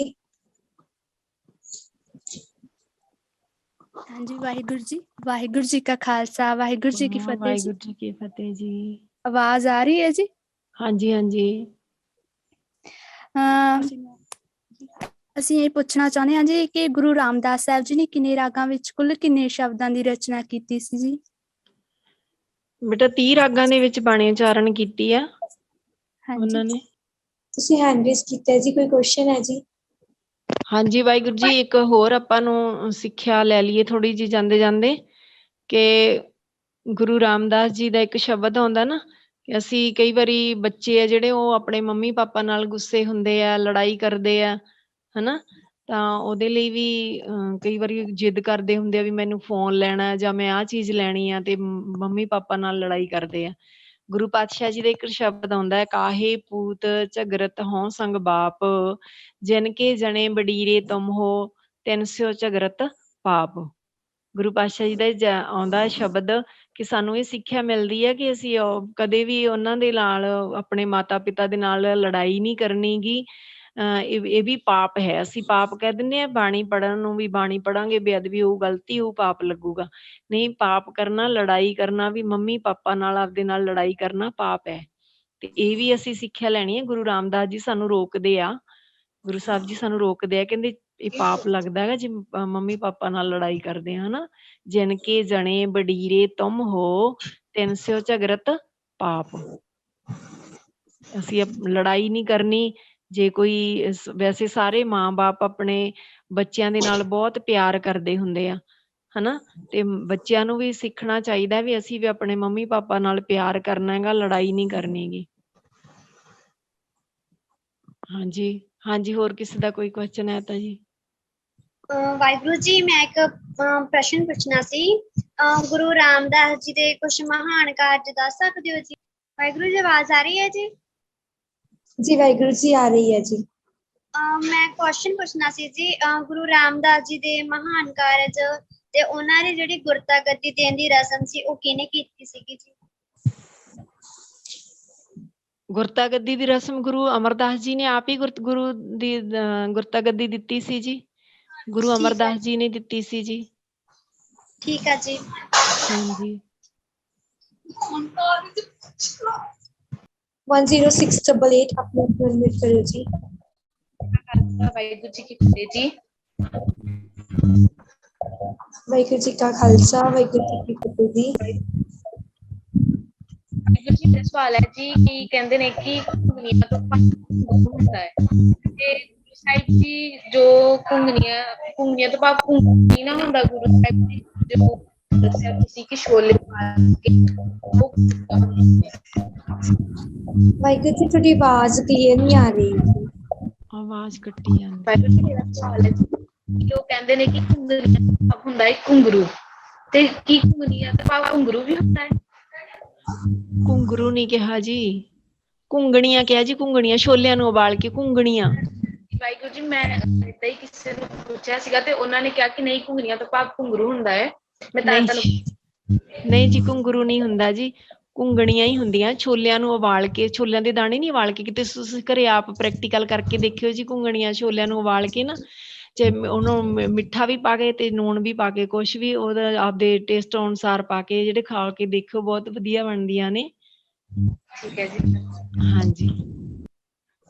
ਹੁਣ ਤੇ 버ਗਰ ਪੀਜ਼ੇ ਨੇ ਮੱਤ ਮਾਰੀ ਹੋਈ ਲੋਕਾਂ ਦੀ, ਤੇ ਉਦੋਂ ਤਾਂ ਇਹੀ ਤਾਕਤ ਵਾਲੀਆਂ ਚੀਜ਼ਾਂ ਹੁੰਦੀਆਂ ਸੀ ਖਾਣ ਨੂੰ, ਵੇਖਦੀਆਂ ਇਹੀ ਖਾਂਦੇ ਲੋਕ ਜ਼ਿਆਦਾਤਰ। ਹੁਣ ਤੇ ਫਾਸਟ ਫੂਡ ਹੈ ਨਾ, ਹੁਣ ਨੀ ਕੋਈ ਇਹ ਪਸੰਦ ਕਰਦੇ ਬੱਚੇ, ਪਰ ਹੈ ਚੀਜ਼ ਇਹ ਵਧੀਆ, ਤਾਕਤ ਵਾਲੀ ਆ।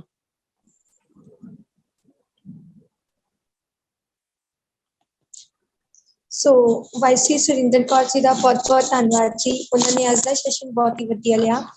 ਆਪਾਂ ਨੂੰ ਸ਼੍ਰੀ ਗੁਰੂ ਰਾਮਦਾਸ ਜੀ ਦੇ ਜੀਵਨ ਇਤਿਹਾਸ ਵੀ ਆਪਾਂ ਨੂੰ ਬਹੁਤ ਕੁਝ ਸਿੱਖਣ ਨੂੰ ਮਿਲਿਆ। ਜਿਨ੍ਹਾਂ ਨੂੰ ਸ਼੍ਰੀ ਗੁਰੂ ਰਾਮਦਾਸ ਜੀ ਦਾ ਜੀਵਨ ਇਤਿਹਾਸ ਨਹੀਂ ਸੀ ਪਤਾ, ਉਹਨਾਂ ਨੇ ਉਹਨਾਂ ਦਾ ਜੀਵਨ ਇਤਿਹਾਸ ਵੀ ਸਿੱਖ ਲਿਆ। ਸੋ ਇੱਕ ਵਾਰ ਫਿਰ ਤੁਸੀਂ ਆਪ ਦਾ ਬਹੁਤ ਬਹੁਤ ਧੰਨਵਾਦ। ਸੋ ਅੱਜ ਦੇ ਕੈਂਪ ਦੀ ਆਪਾਂ ਸਮਾਪਤੀ ਕਰਦੇ ਹਾਂ ਜੀ। ਵਾਹਿਗੁਰੂ ਜੀ ਕਾ ਖਾਲਸਾ ਸੋ ਜਿਸ ਦੀ ਵੀ ਵਾਹਿਗੁਰੂ ਜੀ ਕੀ attendance ਰਹਿੰਦੀ ਹੈ ਜੀ, ਉਹ ਚੈਟ ਅੱਜ ਜਿੰਨੀ ਵੀ ਸਟੂਡੈਂਟਸ ਧੰਨਵਾਦ। ਵਾਹਿਗੁਰੂ ਜੀ ਕਾ ਖਾਲਸਾ, ਵਾਹਿਗੁਰੂ ਜੀ ਕੀ ਫਤਿਹ। ਫਤਿਹ ਜੀ।